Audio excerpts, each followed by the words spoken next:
deeper into this mess. This is really intriguing. I really like this. I love a good mystery.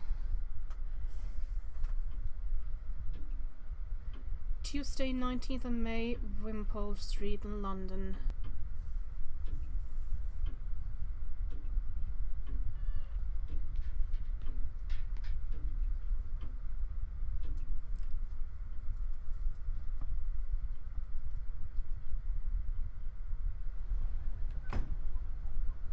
Milkman.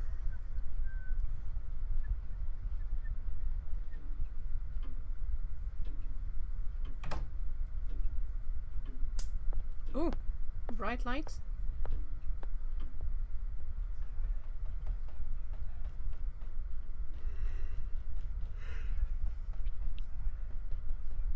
Stop that row, Paddock. There's a friend of mine, Captain... Oh, Yeah. he's dossing down in there. Get breakfast for 2, and then come and speak to me. Can't remember the name of him either. Paddock. Yes, who is Paddock? Who is the friend that's helping me? Had about as much as gift of the gab as a hippopotamus, and was not a great hand at valeting, but I knew I could count on his loyalty. Paddock was a fellow I'd done a good turn out in a Salaqui, and I had inspanned him as my servant as soon as I got to England. Awesome picture. Uh-oh. This doesn't bode well.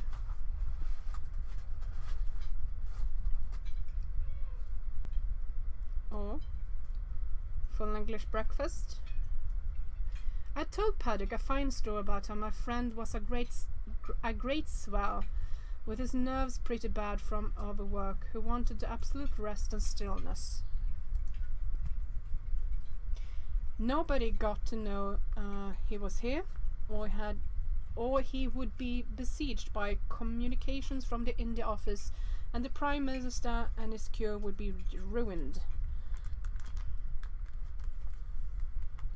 And I'm bound to say Scudder played up splendidly when he came to breakfast.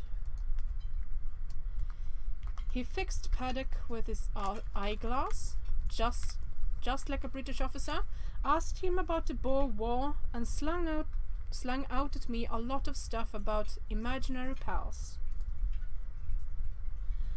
Paddock couldn't learn to call me sir, but he sirred Scudder as if the life depended on it. I left him with a newspaper and a box of cigars, and headed out to Alexandra Park racecourse. Ew.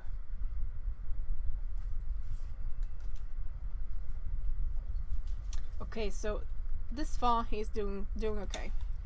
When I got back, the lift man had an important face. Oh dear. An important face. Nasty business here this morning, sir. Gent in number 15 been and shot himself. I just took him to the mortuary. The police are up there now. Uh-oh.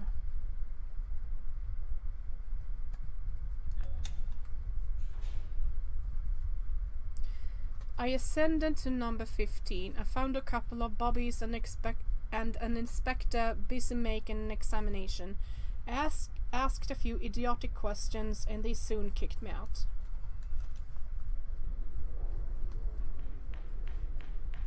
Oh, that's a pretty building. I attended the inquest the next day. The jury found it a case of suicide while of unsound mind. Coroner's court. I gave Scudder a full account of the affair, and it interested him greatly. Oh, it's okay. It's okay, Mr. Mullins. I'm really tired. Otherwise, I'm fine, thanks. Good to hear that you are doing well. And thank you so much for popping in. Much appreciated. He said he wished he could have attended, for I reckon it would be about as spicy as to read as one's own obituary notice. Spicy, indeed.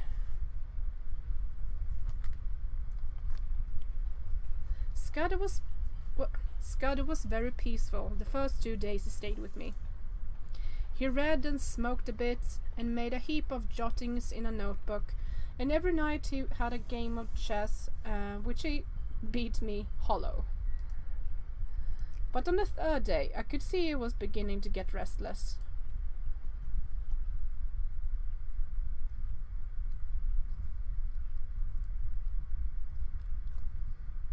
He fixed up a list of days and started making remarks against them.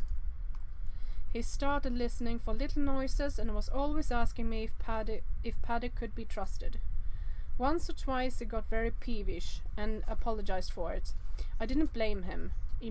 I made every allowance for he had taken on a fairly stiff job.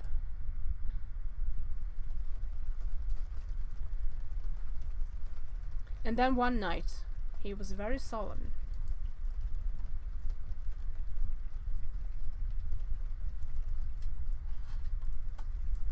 Say, Hannay. What is it? Judge, I should let you a bit deeper into this business. Uh-oh. I should hate to go out without leaving somebody else to put up a fight.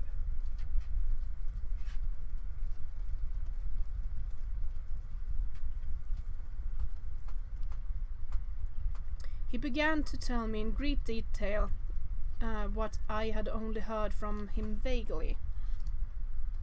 I did not give him very close attention. The fact is, I was more interested in his own adventures than his high politics.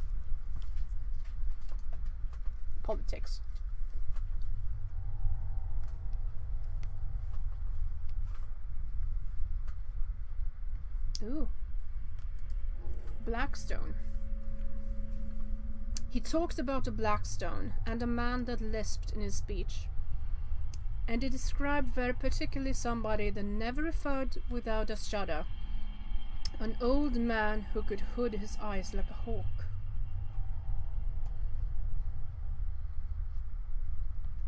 Almost like Mufasa. Boh.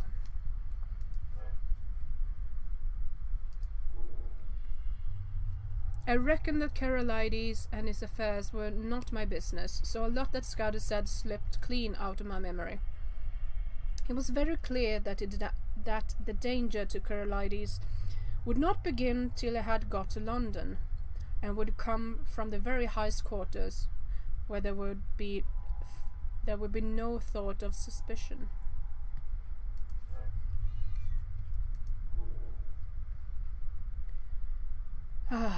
He mentioned the name of a woman, Julia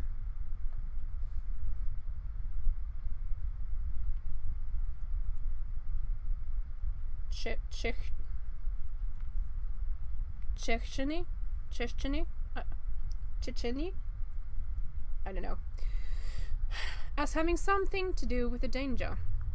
She would be the decoy, I gathered, to get Carolides out of the care of his guards.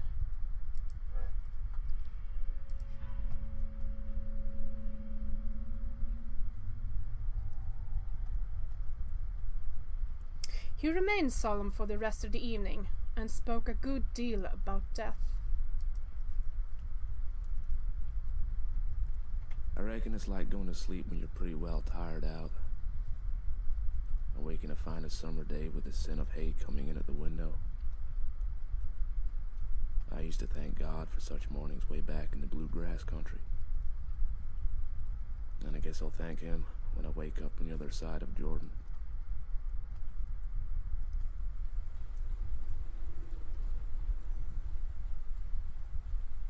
This doesn't bode well.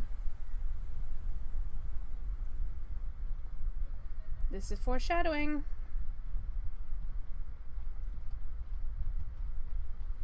The next day he was much more cheerful, and read the life of Stonewall Jackson much of the time, while the rest of London celebrated Empire Day.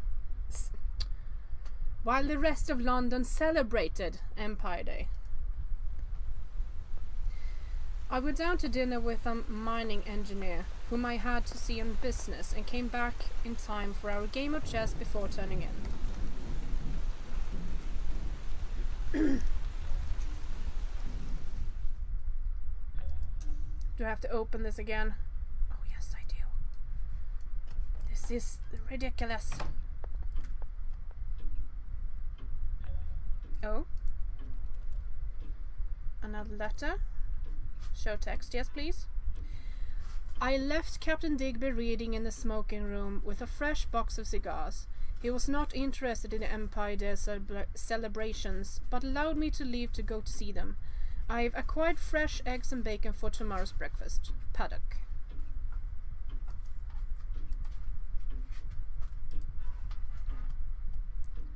Well, thank you.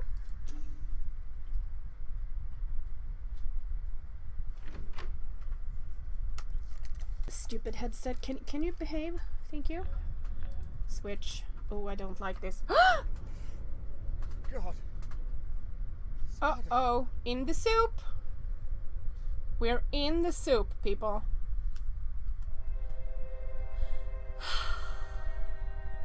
In the soup.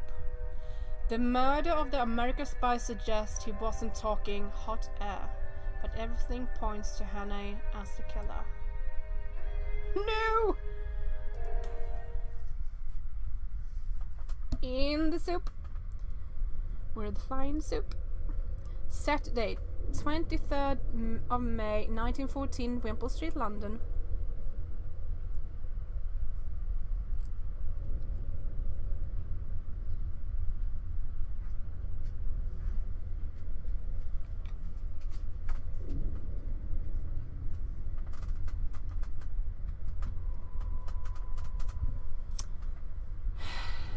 That is difficult to do to oneself, so the poor staring white face was more than I could bear.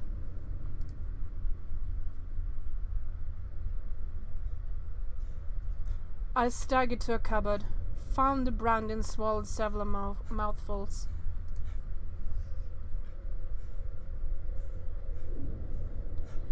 I'd seen men die violently before. Indeed, I'd killed a few myself in the Medieval War, but this cold-blooded indoor business was different. I needed to think.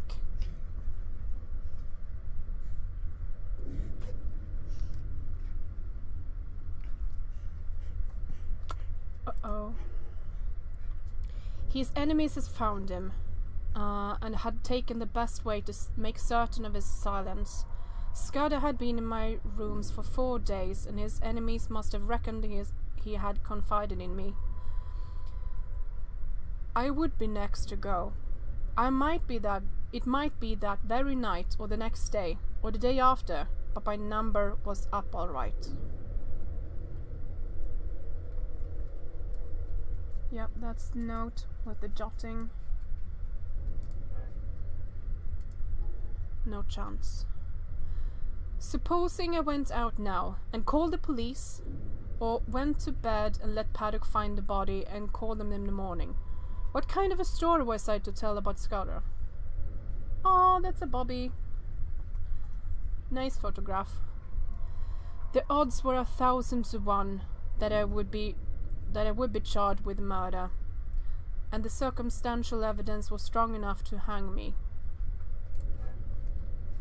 Yep, they did hang them back then. Few people knew me in England. I had no real pal who could come forward and swear to my character. Perhaps that was what those secret enemies were playing for. They were clever enough for anything, and an English prison was good a way of getting rid of me until after June 15th as a knife in my chest. If I told the whole story, and by any miracle was believed, I would be playing their game. Carolides would stay at home, which was what they wanted.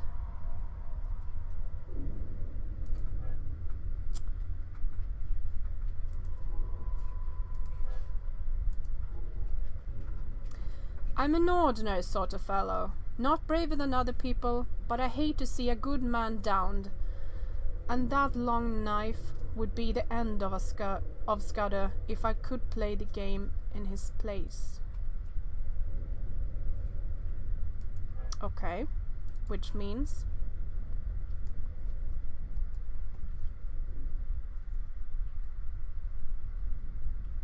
someone must have been searching for something, perhaps for the pocketbook. Yep.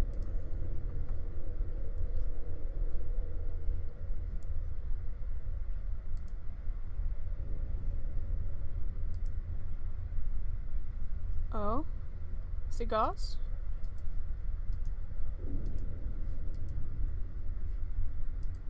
And Karolaides comes to London. Greek Premier pushes for Balkan resolve. Greek Premier Konstantin Karolaides is to attend London next month to discuss his recent call for a new international conference to resolve the ongoing tensions in the Balkans. Sir Walter Bullivant, a permanent secretary of the Foreign Office, told his newspaper that Karolaides' visit is part of the new strategy to secure peace in the embattled region. Securing stability in the Balkans and managing the claims of the various new states and peoples of the region is crucial to our relations with the great powers. I have absolute confidence that Karolaides is the man to chair any such conference. Oh, I don't think I'll read all this. American agent suicide by gunshot. Suda's coroner's inquest. Circumstance attending the death of Christopher Rick, 29. Was that his name? Of Wimpole Street, Paddington. Formed his subjected of an inquest held at Southwark Coroner's Court. Blah blah blah. The deceased American businessman was discovered in his affluent fifth-floor apartment by his valet on the morning of Tuesday, 19th of May. Was known by few in the apartment block. Neighbors describing him as quiet, held himself. On evening of the death, he's behaving out of character. He didn't wish to see a doctor. Large trunk was found empty in the fifth floor apartment. However, the liftman... Ooh! Hey, Fire, thank you so much for the host. The host raid host. Sorry, I had to go before. Sorry about that. I hope you had a good stream. But so good to see you.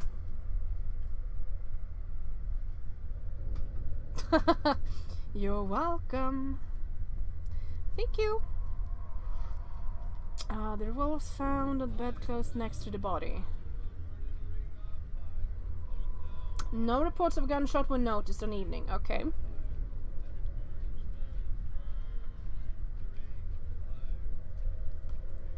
Jury returned in verdict of suicide while unsound mind. With no identifiable next of kin, the deceased possessions have been handed over to American consult.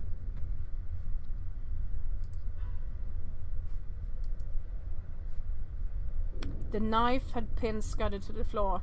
Wow! That must have been like a really big knife. Oh, he's reading Life of Stonewall Jackson. Okay. While he was brutally murdered, apparently.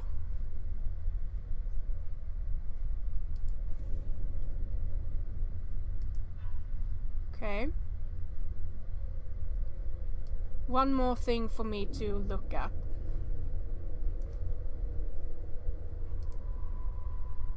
There was nothing in the waist pocket. Oh. Okay. He had a pocket knife and some change. Or money even. Okay, there you go. It was fun and I died a few times. Got my skills, which I had not with my friends, so GG me. Yes! Well done! GG you! Still very tired, thanks. But thanks for asking, Fire. I'm doing okay.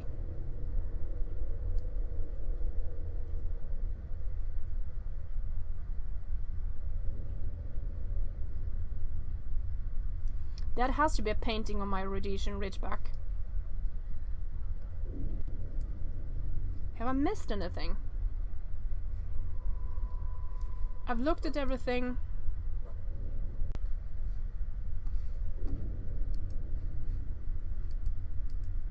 Oh! Victoria Regina. Okay, so this is this for bravery or something? Or is this just for taking part? That's a picture of my father, I believe. That's a picture of me as a child, and that is my Rhodesian. Is that a Rhodesian Ridgeback? They didn't look like that back then.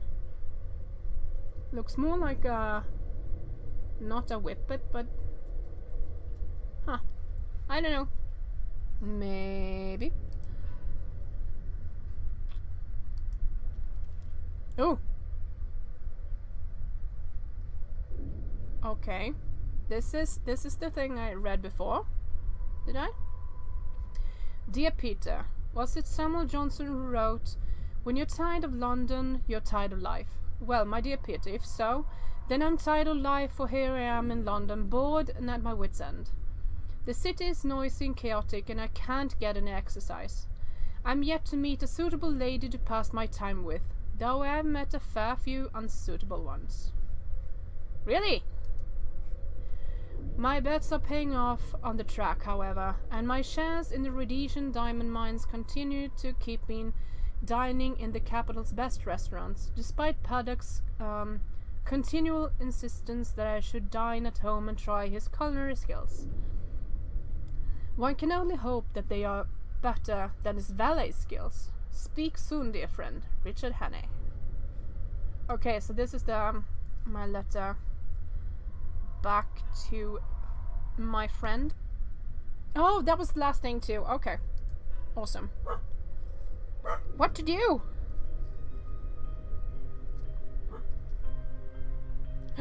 This is my flat. Oh, cool.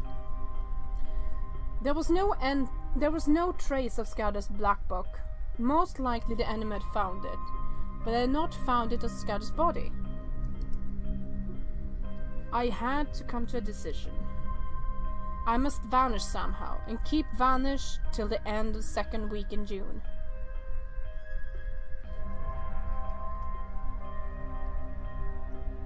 This is bigger than my apartment.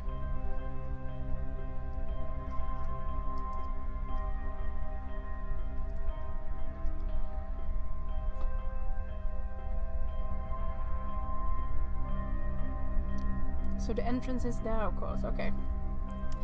Then I must find a way to get in touch with the government people and tell them what Scudder had told me.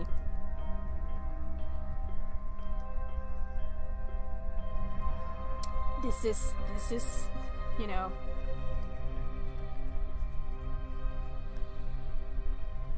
really intriguing. Curiouser and curiouser. I wish to heaven he had told me more, and that I had listened more carefully to what he had told me.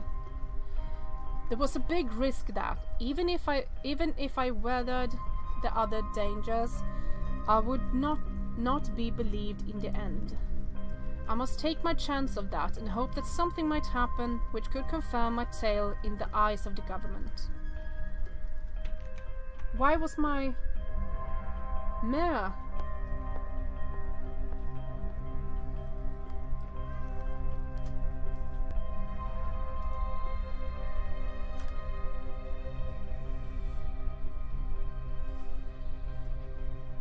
Oh, what's this then?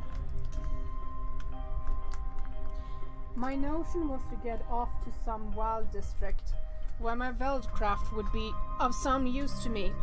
Ow! Ow, cat! I don't want your claws in me, please. Thank you.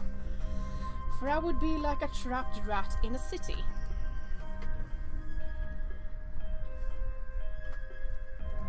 I considered that Scotland would be best, for my people were Scotch and I could pass anywhere as an ordinary Scotsman. Oh, this is a big map though. I fixed on Galloway as the best place to go. Where is that? It was the nearest wild part of Scotland, and from the look of the map was not over thick with population.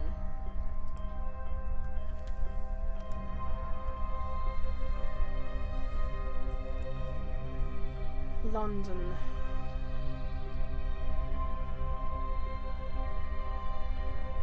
Sundays. Morning 7:10. How was I to make my way to St. Pancras train station? I was pretty certain the Scottish friends would be watching for me outside.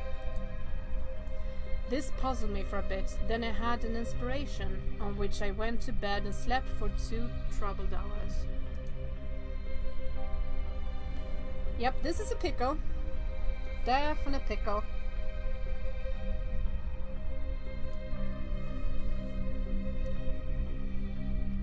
I still have no idea what he used clay for his body. Out of clay. What did he do with the clay? Waking up, I had a great revulsion of feeling and felt a God-forgotten fool. My inclination was to let things slide and trust to the British police taking a reasonable view of my case. But as I reviewed the situation, I could find no arguments to bring against my decision of the previous night.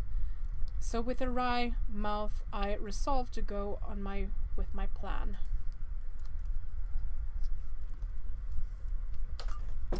I hunted out a well-used tweed suit, a pair of strong-nailed boots, and a flannel shirt with a collar. Into my pockets, I stuffed a spare shirt, a cloth cap, some handkerchiefs, and a toothbrush. My cat doesn't appreciate my dog chasing her and trying to play with her. They don't play the same. In the same manner. I took 50 pounds of it in sovereigns in a belt which I had brought back from Rhodesia.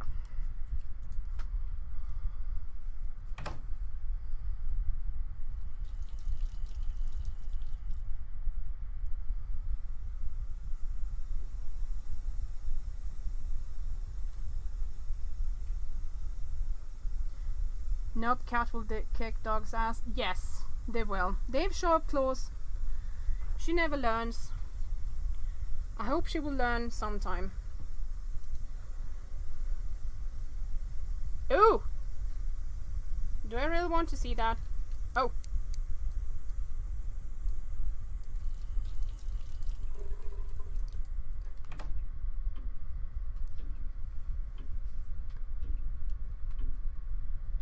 Thank you so much for the shout out, Fire.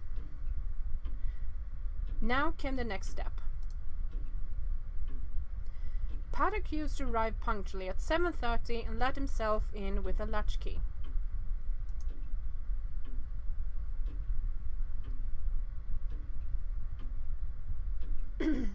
But about 20 minutes to 7, as I knew from bitter experience, the milkman turned up with a great clatter of cans and deposited my share outside my door. On him I staked all my chances. What did we do with the milkman? I went to the darkened smoking room, where I breakfasted off a whiskey and soda and some biscuits. Well, that doesn't sound like a good breakfast.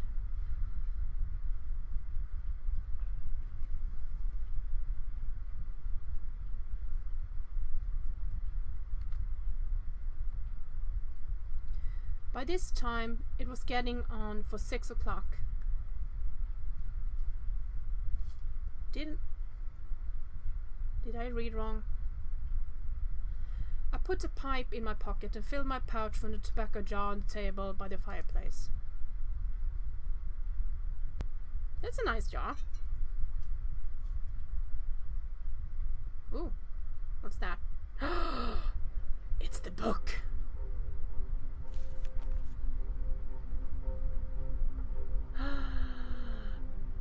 It seemed a good omen. As good as it can possibly be in this situation.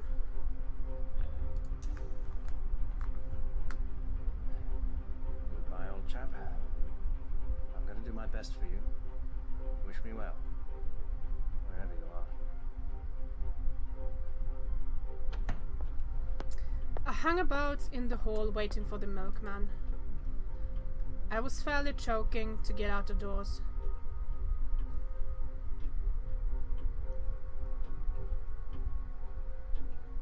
The fool had chosen this day of all to be late.